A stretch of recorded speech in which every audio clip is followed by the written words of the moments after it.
파티클로 이제 존재할 수 있다라는 이제 이론적인 예전부터 제안이 있었고, 대표적인 게 슈퍼컨덕터에서 이제 나타날 수 있다고 이제 좀 이론적인 제안이 있었어요. 그래서 지금 이거 같은 경우도 인듐 아세나이드 알루미늄 이제 하이브리드 디바이스라는 게 알루미늄은 이제 초전도체 이제 현상을 띄고 인듐 아세나이드가 대표적인 토폴로지컬 인슐레이터인데, 즉 토폴로지컬 인슐레이터에다가 알루미늄을 접합시켜가지고 이제 쿠퍼페어 쌍을 이제 프록시미티 효과로 이제 해가지고 토폴로지컬 슈퍼컨덕터를 이제를 만든 다음에, 한번 토폴로지컬 슈퍼컨덕터가 어떻게 보면 마이너나 아까 방금 말씀드린 것처럼 슈퍼컨덕터에서 마이너나 페름이 나타날 수 있다는데, 대표적인 이제 이론적으로 제한된 토폴로지컬 슈퍼컨덕터가 마이너나 페르미온이 나타날 수 있는 게 환경입니다. 그래서 이제 마이너나 페르미온을 이제 만들었다고 주장하는 논문, 봤다고 주장하는 논문이고요.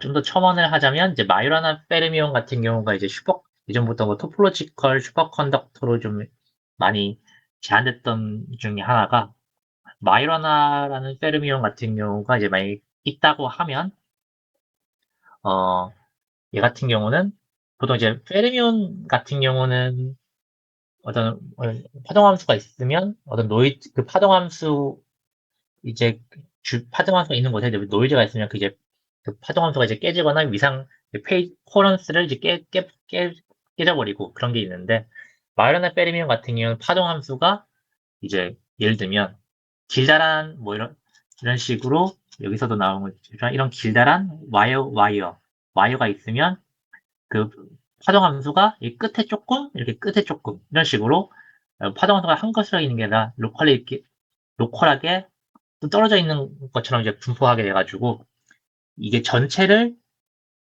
간섭 전체 파동함수의 노이즈가 껴지지 않는 상황이니까 이 마이너나 이 상태를 깨기 힘들기 때문에, 여기에 로컬하게 주는 노이즈 같은 경우는 이 마이너나 페르미온의 파동함수 전체를 이제 변화시키기는 어렵기 때문에 뭐 노이즈에 면역성이 좋다라는 식으로 해서 어, 토폴로지컬 큐빗의 대표적인 좀 후보군이었는데요. 그래서 여기서도 그런 걸 구현했다고 하는데, 이렇게 그럼 디바이스 좀 보면서 계속 말씀드리겠습니다.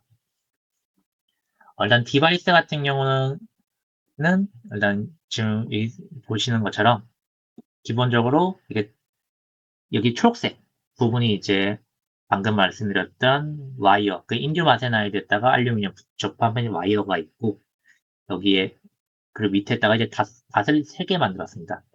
이제 여기 원 같은 경우는 어떻게 보면 이제 방금 말씀드린 것처럼 와이어 끝쪽에 마이오라나 페르민이 있을 수 있다 했는데, 이 마이오라나 페르미온과 이 터널링을 조절하면서 이거 같은 경우는 수식이 좀 저도 좀 서플먼터리가 있어가지고 보긴 했는데 좀 복잡하게 했는데, 요즘만 말씀드리면 이 닷과 이 와이어 간의 터널링 스트렝스를 조절함으로써 좀 전에 말씀드렸던 마요라나 페르미온의 페리티, 어떻게 보면 이제 큐빗에서 1, 0에 해당되는, 보통 이제 마요라나 페르미온 같은 1, 마이너스 1로 표현되더라고요. 일단 여기서 보면 저는 마이너스 1, 1로 이렇게 표현하도록 하겠습니다.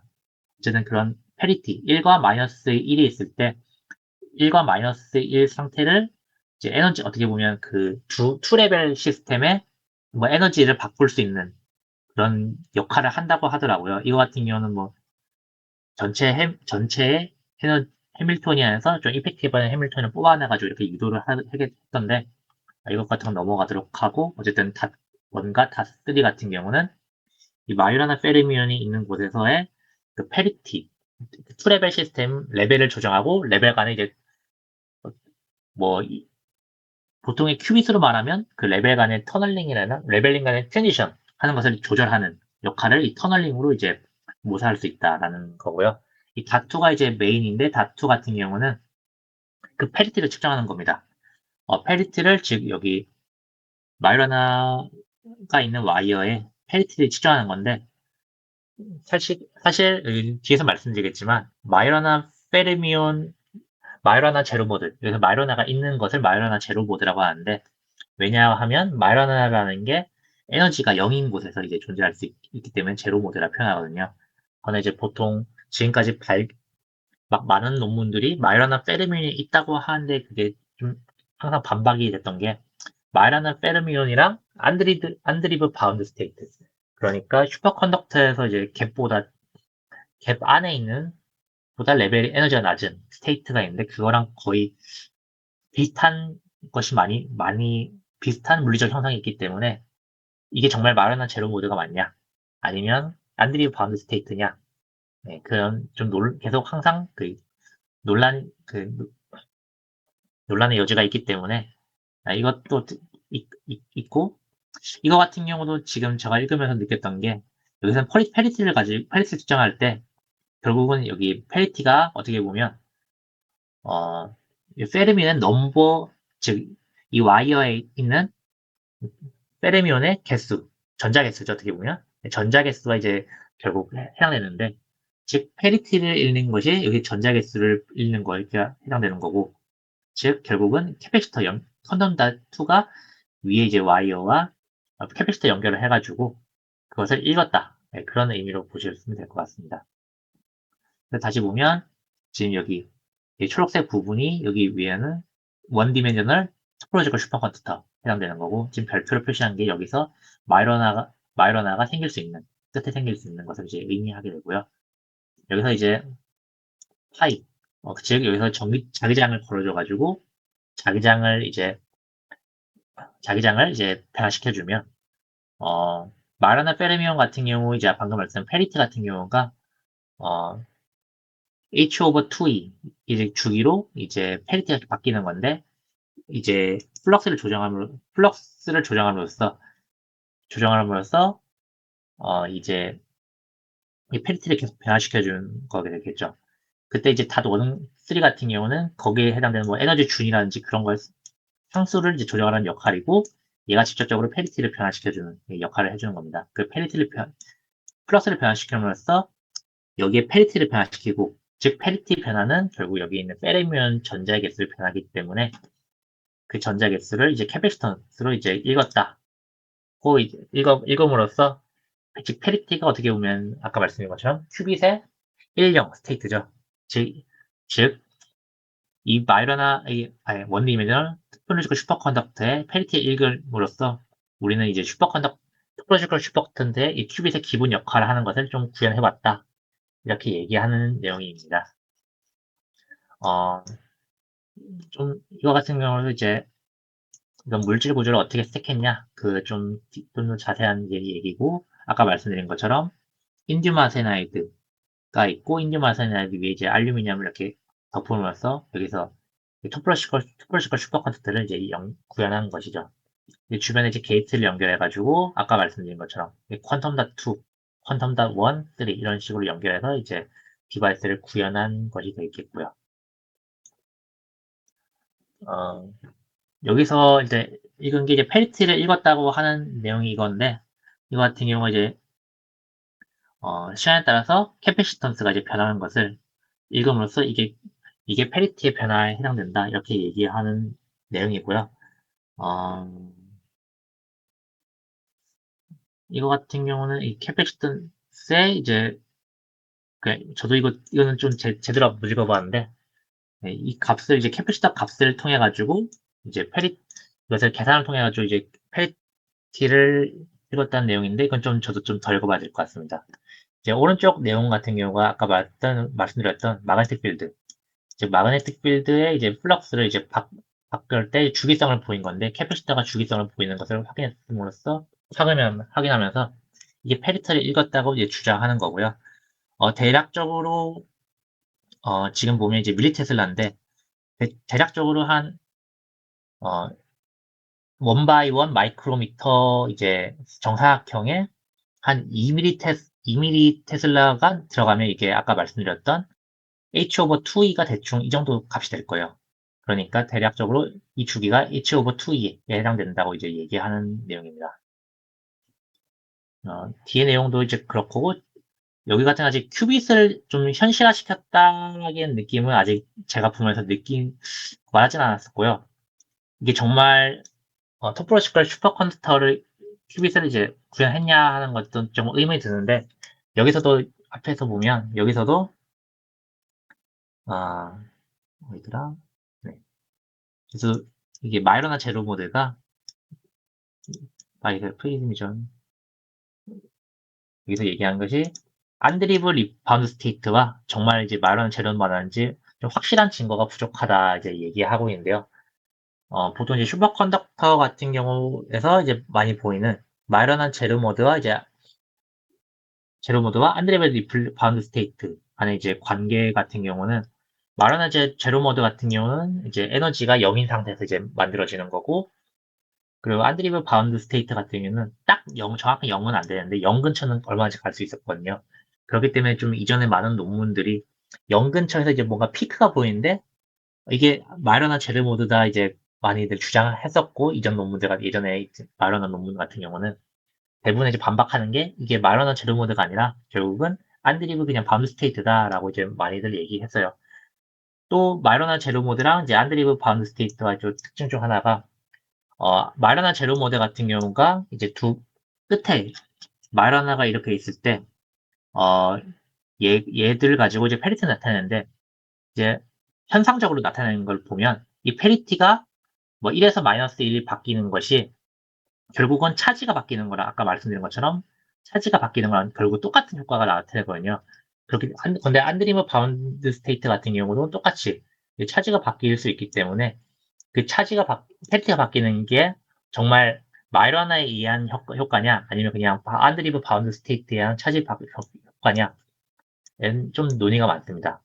그래가지고 이 논문 같은 경우는 제가 읽어보면서 직접적으로 이게 정말 안드리 마이너나 제로 모드가 맞는가라는 좀 의문이 들긴 하고요. 여기서 같은 경우는 주장하는 게 아까 저도 이 수치가 다른 논문을 보면서 이 수치에 대해서 좀 비교를 안 해보긴 했는데 아무튼 여기서 주장하는 게 3.6 마이크로 세컨드 동안 그래도 시그널 노이즈가 거의 많이 없다고 주장하면서 이제 다른 이전 것보다는 그래도 노이즈가 적으니까 이전에 마이러너가 주장하는 논문들 실제로는 뭐 실제라기보다는 대부분의 논문들이 안드리블 바운드 스테이트다라고 이제 좀 많은 의견이 모아지는 그 이전 논문들 같은 경우보다 좀 더 노이즈가 적기 때문에 즉 노이즈에 좀 덜 영향받는 이건 마이너는 제로 모드에 좀 근거가 되지 않겠냐 주장하고 있는 논문입니다. 좀 뉴스에서 같은 경우는 이렇게 뉴스에서 같은 경우 마이너나 이제 페르미온 가지고 이제 토폴로지컬 토폴로지컬 큐빗을 이제 뭔가 구현했다는 식으로 뉴스에 나와가지고 진짠가에서 봤는데 일단 이게 정말 마이너나 제로 모드가 맞는지 마이너나들을 구현해가지고 큐빗을 만든 것이 맞는지는 실질적인 근거는 부족한 것 같고요. 이것도 어떻게 보면 안드리블 바운드 스테이트 가지고 슈퍼컨덕터 가지고 이제 페리트 읽은 그 논문 같은데 이전에 있었던 좀 마이너나 제로 모드라고 주장하는 논문보다는 좀 더 노이즈에 좀 더 좀 강한 것을 만들어낸 게 아닌가 좀 싶습니다. 그래서 마이크로소프트에서 토폴로지컬 큐빗을 만들었다고 주장하는 것은 좀 아직 주장이 약해 보이긴 하고요. 참고로 그 마이라나 페르미온에서 그 페리티를 이제 얘가 정말 페리티 변화가 차지의 변화, 그 안드리블 리플렉션의 바운드 스테이트에서의 차지의 변화보다는 정말 마이라나에 의한 그 페리티 변화다라고 주장할 수 있는 어, 확실한 증거가 브라이딩이라고 해서 브라이딩이 있는데 브라이딩이 뭐냐면 이제 입자와 입자의 위치를 이제 바꾸는 건데 입자를 두 개의 위치를 바꿨을 때 아시다시피 부호가 파동한세 부호가 마이너스 1이 되면 그 페르미온이고 이제 플러스가 되면 이제 보존이죠. 근데 이제 여기서 그런 것처럼 이제 마이너나 페르미온도 이제 브라이딩 그러니까 입자의 서로 위치를 바꿀 수 있는데 이런 토폴로지컬 슈퍼컨덕터 이제 끝에 원디메널 슈퍼컨덕터 마이너나가 있을 경우 이 두 개의 위치를 바꾸는 이제 행위가 이제 마이너나 페르미온의 페리티를 바꾸는 효과를 주는데요. 즉 브라이딩을 통해 가지고 페리티를 바꾸는 것을 이제 구현한 것을 보여주면 이게 정말 직접적인 이제 얘가 토폴로지컬 슈퍼컨덕터 즉 마이너나 페르미온이 존재한다 얘기할 수 있는 거고 일단 브라이딩으로 의한 페리티 변화가 아닌 이상은 어, 직접적인 마이너나 제로 모드다라는 증거는 좀 힘들 것 같습니다. 왜냐하면 안드리브 리플렉션 같은 경우도 이렇게 플럭스를 변경을 통한 페리티 변화는 얼마인지 보일 수 있기 때문에 이것도 좀 근거는 약해 보이는 논문 같고요. 그래서 이거 같은 경우도 추가적인 썸머리는 필요 없을 것 같고 다시 돌아가서 요약하자면 이전 이 같은 경우도 이제 마이너나 페르미온 제로 모델을 봤다고 이제 주장하는 논문인데 그 근거로는 그 노이즈가 이전 논문들보다는 좀 더 양호해가지고 이게 그나마 마이너나 페르미온의 근거가 되지 않겠냐라고 주장하는 논문인데 시장 뜯어봤을 때는 그냥 정밀한 안드리브 바운드 스테이트를 보는 걸 수도 있고 아직 직접적인 마이너나 페르미온에 대한 근거는 없는 것 같다. 네, 그래서 이거는 아직 큐빗으로 정말 이게 큐빗이냐는 이게 정말 토포로지컬 큐빗이냐는 아닌 것 같고 그래서 여기서 논문에서도 좀 약간 발뺌용으로 여기서도 이건 안드리우리 바운드 스테이트와 좀 확실하게 구분점이 부족하다라는 것으로 좀 회피책을 만들기를 했고 제목에서도 직접적으로 마이러나라는 언급을 안 하고 이렇게 회피한 것 같습니다. 네, 공유드릴 사항은 이상이고요.